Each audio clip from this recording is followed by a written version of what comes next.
वो भाग्यशाली विजेता बन जाएं, जिसे एक चमचमाता हुआ ब्रांड न्यू सैमसंग स्मार्टफोन मिल जाए। इसके अलावा और भी गिफ्ट हैम्पर्स आपका इंतजार कर रहे हैं, तो फिर देर किस बात की।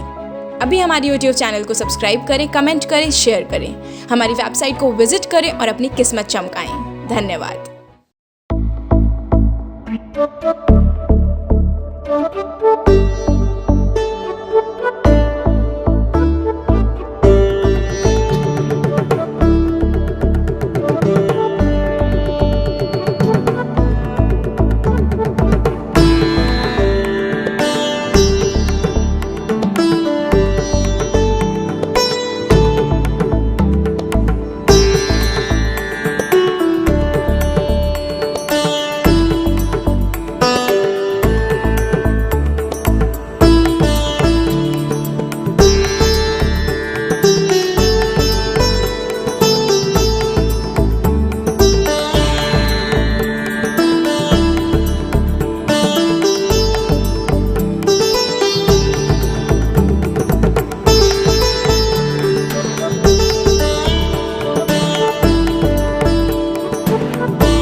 सभी का शुभ 24 में मैं हूं गरिमा रितेश और अब जानेंगे खबर उत्तर प्रदेश की।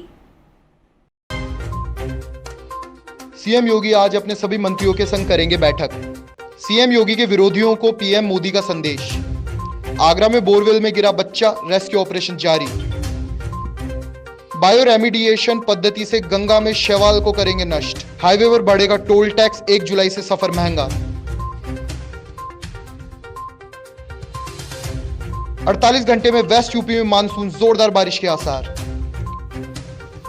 यूपी में संदिग्ध परिस्थितियों में पत्रकार की मौत। सारनाथ संग्रहालय में नए गेट से प्रवेश करेंगे पर्यटक। लखनऊ में 10 साल की बच्ची को अगवा कर रेप। मेरठ में 60 घंटे का कोरोना कर्फ्यू, आज खुला बाजार। और अब जानते हैं खबरें विस्तार से। मुख्यमंत्री योगी आदित्यनाथ आज अपने सभी मंत्रियों के साथ बैठक करेंगे। सीएम योगी के पीएम मोदी और गृह मंत्री अमित शाह से मुलाकात के बाद यह पहली बैठक है। बताया जा रहा है कि सीएम योगी इस बैठक में मिशन 2022 के लिए रणनीति भी बना सकते हैं। उत्तर प्रदेश के सीएम योगी आदित्यनाथ को लेकर जून की शुरुआत से ही कयासों का दौर जारी है। पहले लखनऊ में बीजेपी के संगठन महामंत्री बीएल संतोष का दौरा और फिर सीएम योगी का दिल्ली आकर ताबड़तोड़ मीटिंग्स में शामिल होना। इन सबके चलते नई नई अटकलें लगातार लगती रही। पीएम नरेंद्र मोदी, अमित शाह और जेपी नड्डा से सीएम योगी की मुलाकातों को लेकर ये कयास भी लगाए गए हैं कि केंद्रीय नेतृत्व शायद उनसे किसी बात को लेकर नाराज है। इसके अलावा राज्य के नेताओं में भी उनके खिलाफ असंतोष जैसी बातें कही गई। लेकिन अब खुद पीएम नरेंद्र मोदी ने सीएम योगी आदित्यनाथ की सरकार की तारीफ की है। आगरा जिले में अपने घर के बाहर खेल रहा 3 साल का बच्चा 180 फुट गहरे बोरवेल में गिर गया। घटना के बाद कोहराम मच गया। एनडीआरएफ की टीम बचाव कार्य के लिए पहुंच गई है। रेस्क्यू ऑपरेशन चल रहा है। ऑक्सीजन सिलेंडर लगाया गया। निबोहरा के गांव धरियाई निवासी शिव पुत्र छोटे लाल उम्र 3 वर्ष अपने घर के बाहर सुबह 8 बजे के करीब खेल रहा था। तभी खुले बोरवेल में खेलते समय गिर गया। जानकारी पर घर में कोहराम व चीख पुकार मच गई। चीख पुकार सुनकर आसपास के लोग दौड़े और बच्चे को बचाने का प्रयास शुरू हो गया। तभी ग्रामीणों के द्वारा एक रस्सी में टॉर्च बांधकर नीचे डाली गई तो 180 फुट के करीब पहुंचकर बच्चे ने पकड़ ली। तब लोगों ने राहत की सांस ली। गंगा में शैवाल की समस्या का समाधान जर्मनी की तकनीक से निकालने की कोशिश की जा रही है। दिल्ली से नमामि गंगे के विशेषज्ञों के निर्देश पर रविवार को बायो रेमेडिएशन पद्धति से गंगा में 2 बार रसायन का छिड़काव किया गया। दक्षाश्वमेध घाट के आसपास 100 मीटर क्षेत्र में छिड़काव हुआ। 4 नावों पर 10 सफाई कर्मियों ने गंगा के करीब 1 घंटे तक मान मंदिर घाट, दरभंगा घाट, चौसट्टी घाट, राजेंद्र प्रसाद घाट तक छिड़काव किया गया। 1 जुलाई से दिल्ली देहरादून का NH-58 से सफर महंगा हो जाएगा। हर साल NHAI की स्वीकृति के बाद सिवाया टोल प्लाजा का शुल्क संशोधित होता है। वर्ष 2022 में कोरोना के कारण कोई संशोधन नहीं हुआ था। इस बार संशोधन के लिए NHAI मुख्यालय से अनुमति मांगी गई है।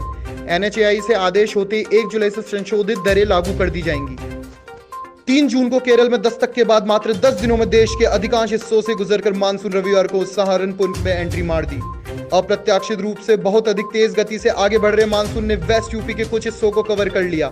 48 घंटे में मानसून मेरठ सहित दिल्ली, NCR सहित वेस्ट यूपी को कवर कर लेगा। यूपी के प्रतापगढ़ में संदिग्ध परिस्थितियों में पत्रकार सुलभ श्रीवास्तव की मौत हो गई। एक दिन पहले उन्होंने अपनी जान का खतरा बताते हुए पुलिस को पत्र लिखा था। बताया जा रहा है कि प्रतापगढ़ में कटरा इलाके से रविवार को सुलभ पुलिस की एक खबर कवरेज करके वापस आ रहे थे। उसी दौरान उनकी बाइक खंबे और हैंडपंप से टकरा गई और मौके पर ही मौत हो गई। पुलिस के अनुसार वहां पर मौजूद मजदूरों ने पुलिस को सूचना दी। अंतर्राष्ट्रीय पर्यटन स्थल सारनाथ स्थित पुरातात्विक संग्रहालय में अब पर्यटक नए द्वार से प्रवेश करेंगे। इसके लिए पुरातत्व विभाग के द्वारा निर्माण शुरू कर दिया है। अधीक्षण पुरातत्वविद नीरज सिन्हा ने बताया है कि कोरोना संक्रमण की रोकथाम के लिए संग्रहालय 15 जून तक बंद रहेगा। कोरोना काल के बाद पुरातात्विक संग्रहालय में नए द्वार से पर्यटक प्रवेश करेंगे एवं पुराने द्वार से पर्यटक बाहर निकलेंगे। बताया जा रहा है कि निर्माण कार्य अंतिम चरण में है। नए द्वार से पुराने द्वार तक ईंट की खड़ंजा बिछाई जाएगी। लखनऊ में चचेरे भाई के साथ आम तोड़ने गई 10 साल की बच्ची को बाइक सवार युवक पत्ते तोड़ने के बहाने अगवा कर ले गया, फिर 1 किलोमीटर दूर जंगल में उसके साथ दुराचार किया।